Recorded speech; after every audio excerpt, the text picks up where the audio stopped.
नमस्कार।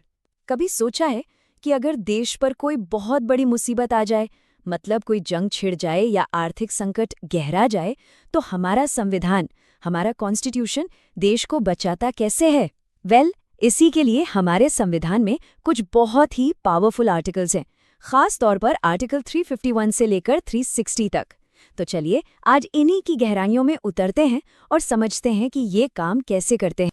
तो सवाल सीधा सा है, आखिर ये होता कैसे है? संविधान ऐसा क्या करता है? देखिए, इसका जवाब छिपा है उन इमरजेंसी पावर्स में, उन आपातकालीन शक्तियों में जो हमारा संविधान सेंट्रल गवर्नमेंट के हाथों में देता है, लेकिन सिर्फ बेहद जरूरी हालात में। आज हम क्या क्या देखने वाले हैं? सबसे पहले हम इन खास आर्टिकल्स का एक इंट्रोडक्शन लेंगे। ये है क्या? फिर एक बहुत ही यूनिक आर्टिकल 351 पर बात करेंगे, जो हिंदी भाषा से जुड़ा है। और उसके बाद हम सीधे इमरजेंसी के 3 बड़े प्रकारों पर आएंगे: नेशनल इमरजेंसी, राज्यों में लगने वाला प्रेसिडेंट्स रोल और आखिर में फाइनेंशियल इमरजेंसी। तो सबसे पहले ये समझते हैं कि ये आर्टिकल्स हैं क्या। आप इन्हें एक तरह से देश का कॉन्स्टिट्यूशनल सेफ्टी किट मान सकते हैं। मतलब ये वो टूल हैं जिनका इस्तेमाल तभी किया जाता है जब हालात बिल्कुल ही कंट्रोल से बाहर जा रहे हों, जब देश पर कोई असाधारण खतरा मंडरा रहा हो। हमारे संविधान का जो पार्ट 18 है ना, उसी में ये इमरजेंसी प्रोविजंस दिए गए हैं। और इनका मकसद, इनका गोल सिर्फ एक है: देश की संप्रभुता, उसकी एकता और सुरक्षा को हर हाल में बचाना। और ये होता कैसे है? इसके लिए देश का जो फेडरल स्ट्रक्चर है वो टेम्पररीली बदल जाता है और ज्यादातर शक्तियां राज्यों से निकलकर सेंटर के पास आ जाती हैं।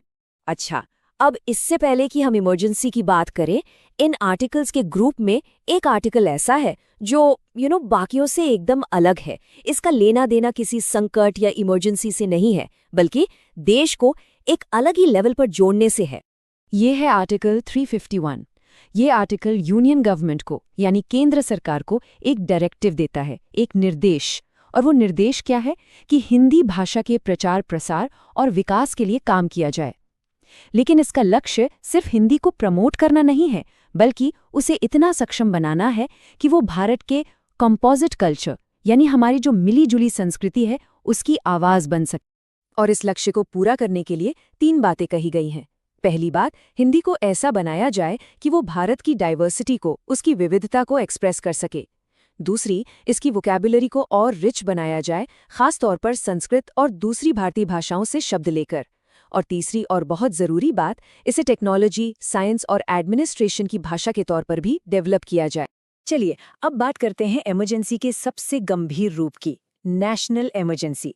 जैसा कि नाम से ही साफ है, ये तब लगती है जब खतरा किसी एक राज्य पर नहीं बल्कि पूरे देश पर हो। आर्टिकल 352 हमारे राष्ट्रपति को ये पावर देता है कि वो नेशनल इमरजेंसी की घोषणा कर सकते हैं। पर ऐसा वो सिर्फ 3 ही सूरतों में कर सकते हैं: या तो युद्ध की स्थिति हो, या कोई बाहरी देश हम पर हमला कर दे, या फिर देश के अंदर ही हथियारों के साथ कोई विद्रोह हो जाए, जिसे आर्म्ड रिबेलियन कहते हैं। और यहाँ एक बात पर गौर करना बहुत जरूरी है। ये जो 3 ग्राउंड्स है ना, युद्ध, बाहरी आक्रमण और सशस्त्र विद्रोह, ये बहुत ही स्पेसिफिक है। इसका मतलब ये हुआ कि किसी भी तरह की इंटरनल डिस्टर्बेंस या किसी विरोध प्रदर्शन के आधार पर नेशनल इमरजेंसी नहीं लगाई जा सकती। खतरा सीधा और गंभीर होना चाहिए। तो जब नेशनल इमरजेंसी लगती है तो होता क्या है? इसका सबसे बड़ा असर पड़ता है हमारे देश के फेडरल स्ट्रक्चर पर। जो ढांचा आमतौर पर शक्तियों को केंद्र और राज्यों में बांटता है, वो एकात्मक यानी यूनिटरी हो जाता है। आसान भाषा में कहें तो सारी की सारी पावर सेंटर के पास आ जाती है। संसद राज्यों के सब्जेक्ट्स पर भी कानून बना सकती है, और केंद्र सरकार किसी भी राज्य को कोई भी डायरेक्शन दे सकती है। और इसका असर सिर्फ सरकारों पर नहीं, हम सब पर, यानी नागरिकों के फंडामेंटल राइट्स पर भी पड़ता है। आर्टिकल 358 कहता है कि जैसे ही जंग या बाहरी हमले के आधार पर इमरजेंसी लगती है, आर्टिकल 19 के तहत मिलने वाली 6 तरह की आज़ादियां, जैसे बोलने की आज़ादी, कहीं भी आने जाने की आज़ादी, ये सब ऑटोमैटिकली सस्पेंड हो जाती हैं। इसके अलावा आर्टिकल 359 के तहत राष्ट्रपति एक अलग ऑर्डर निकालकर दूसरे फंडामेंटल राइट्स को भी सस्पेंड कर सकते हैं। लेकिन, और ये बहुत इंपॉर्टेंट है, 2 आर्टिकल ऐसे हैं जिन्हें किसी भी हाल में किसी भी इमरजेंसी में सस्पेंड नहीं किया जा सकता। वो हैं आर्टिकल 20 और आर्टिकल 21। यानी जीने का अधिकार और व्यक्तिगत स्वतंत्रता का अधिकार। ये वो सुरक्षा कवच है जो इमरजेंसी में भी हमसे कोई नहीं छीन सकता। चलिए, अब नेशनल लेवल से उतरकर स्टेट लेवल पर आते हैं। यहाँ बात होगी प्रेसिडेंट्स रूल की, यानी राष्ट्रपति शासन की। ये वो टूल है जिसका इस्तेमाल तब होता है जब किसी राज्य की सरकार संविधान के हिसाब से काम नहीं कर पा रही हो। आर्टिकल 356 ये आर्टिकल राष्ट्रपति को पावर देता है कि अगर स्टेट के गवर्नर की रिपोर्ट के आधार पर या किसी और वजह से उन्हें ये विश्वास हो जाए कि राज्य में ऐसी स्थिति आ गई है जहां सरकार संविधान के मुताबिक नहीं चल सकती, तो वहां राष्ट्रपति शासन लगाया जा सकता है। और जब प्रेसिडेंट्स रूल लगता है तो क्या होता है? इसके नतीजे बिल्कुल साफ हैं। सबसे पहले राज्य की चुनी हुई सरकार को डिसमिस कर दिया जाता है। दूसरा, वहां की विधानसभा या तो सस्पेंड हो जाती है या उसे भंग ही कर दिया जाता है। और तीसरा, उस राज्य के लिए कानून बनाने की पूरी पावर देश की संसद के पास चली जाती है। और अब आते हैं हम अपनी लिस्ट की आखिरी इमरजेंसी पर, फाइनेंशियल इमरजेंसी।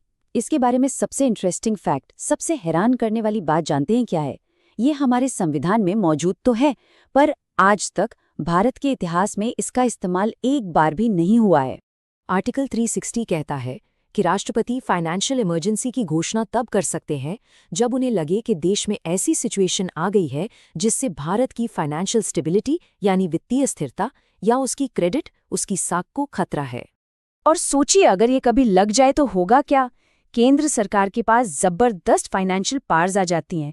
वो किसी भी राज्य को पैसे के मामले में कोई भी डायरेक्शन दे सकती है। और तो और सरकारी कर्मचारियों की सैलरी और अलाउंस में कटौती की जा सकती है। यहाँ तक कि सुप्रीम कोर्ट और हाई कोर्ट के जजों की सैलरी भी कम की जा सकती है। कितनी बार लगी है ये इमरजेंसी? 0, 0, आज तक एक बार भी नहीं। और यही बात दिखाती है कि हमारे संविधान बनाने वालों ने इसे कितने बड़े और आखिरी हथियार के तौर पर देखा था। तो चलिए एक फटाफट क्विक रिवीजन करते हैं। आर्टिकल 351 ये है हिंदी भाषा के विकास के लिए। फिर आती हैं 3 तरह की इमरजेंसी। आर्टिकल 352 में नेशनल इमरजेंसी, आर्टिकल 356 में राज्यों के लिए प्रेसिडेंट्स रूल और आर्टिकल 360 में फाइनेंशियल इमरजेंसी। और इनके साथ ही हैं आर्टिकल 358 और 359 जो बताते हैं कि इमरजेंसी में हमारे फंडामेंटल राइट्स का क्या होता है। तो आखिर में एक सवाल बचता है जिस पर सोचना बहुत ज़रूरी है। ये जो इमरजेंसी पावर्स हैं, ये देश के लिए एक ज़रूरी सेफ्टी नेट है, एक सुरक्षा कवच है, या फिर ये हमारी व्यक्तिगत आज़ादी के लिए एक खतरा भी बन सकती हैं? इसका जवाब शायद कहीं बीच में है, जो हमेशा एक संतुलन और बहुत ज़्यादा समझदारी की मांग करता है।